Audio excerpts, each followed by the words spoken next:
Yo, what's up guys? It's D-Paz here, and today I'm going to be showing you how you can increase your fee rate so you could get transactions to go through faster. Right now, I have an example set up to where I have fee rate of 4 sats per VByte that's going on within this transaction. So it's not going to go on for several hours. This method could vary depending on the wallet that you use, but if you use Hero or Xverse wallet, and I believe Unisat wallet could work as well, you're going to want to copy the seed phrase that is on your wallet and actually head to Sparrow. The reason why I recommend Sparrow for this is because it allows you to use an output that hasn't been made yet to create another transaction. And I'll have links below to Sparrow Wallet so you can go ahead and download it. The setup is fairly simple. I've showed it in a previous video, but all you're going to want to do is come up here to the top left, hit file, hit new wallet, name the new wallet, come up here to the script type, and depending on what wallet you're using, you're going to want to switch it to either native SegWit or nested SegWit. Xverse, I believe, uses a nested SegWit wallet, while Hero uses a native SegWit wallet. If your receive address looks like this, where it's BC1Q, that means that it's a native SegWit address. And then when you go to Xverse and hit receive, as you can see, it does not start off with the BC1Q or BC1P, which is Taproot.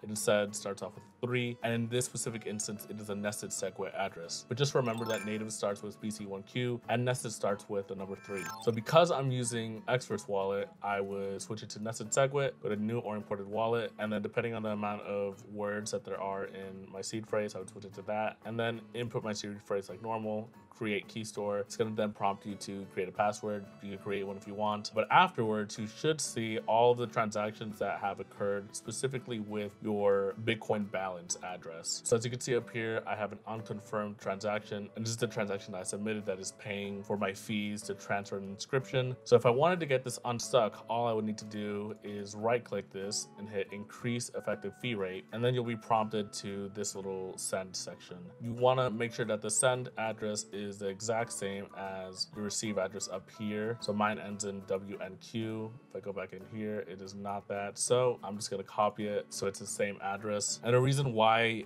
this address might change is because when you go to receive, it automatically has a new address generated. So I'm going to go back here, and the only thing that we're really going to mess with is a fee rate here. And when it comes to the actual fee rate, what you need to understand is you're pretty much creating a new transaction that requires the first transaction to be accepted in order for this new one to go through. So essentially, you're trying to approve 2 transactions, and you need to configure the fee rate so that it could accept 2 at the same time. So what I would normally do is I would multiply the regular fee rate that is up right now by around 2.5. I would even round up. So I would round this up to maybe 50, and then I would do 2.5x, which that would be 125, I believe. So I'm just gonna move this slider all the way up to 125, maybe a little bit over just in case. And you could also change the label if you want. I just changed it to balance because that is gonna be my balance afterwards. As you can see here, we have kind of like a display of what this transaction is going to look like. We have one input, which is the Bitcoin balance that we have currently,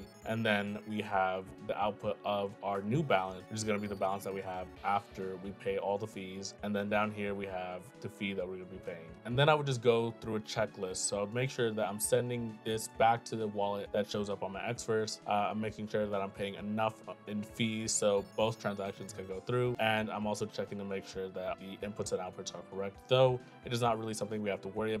When you're importing your Xverse or Hero wallet, you don't really have a chance of losing your inscriptions doing this process because all of your inscriptions are inside of your Taproot address, which Sparrow is not connected to.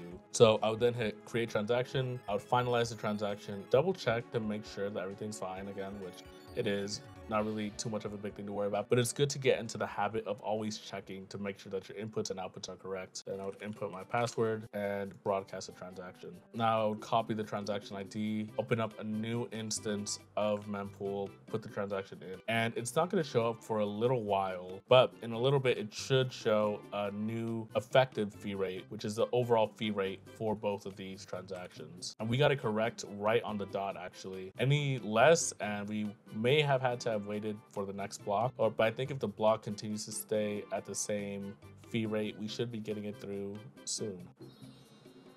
And there it is. It is now gone through. Both transactions have gone through now. But yeah, it's as simple as that. If you guys have any questions, please let me know. And to my holders, feel free to DM me anytime with questions. I'm always here. Yeah, that's pretty much it. Hope you guys enjoyed. See you guys.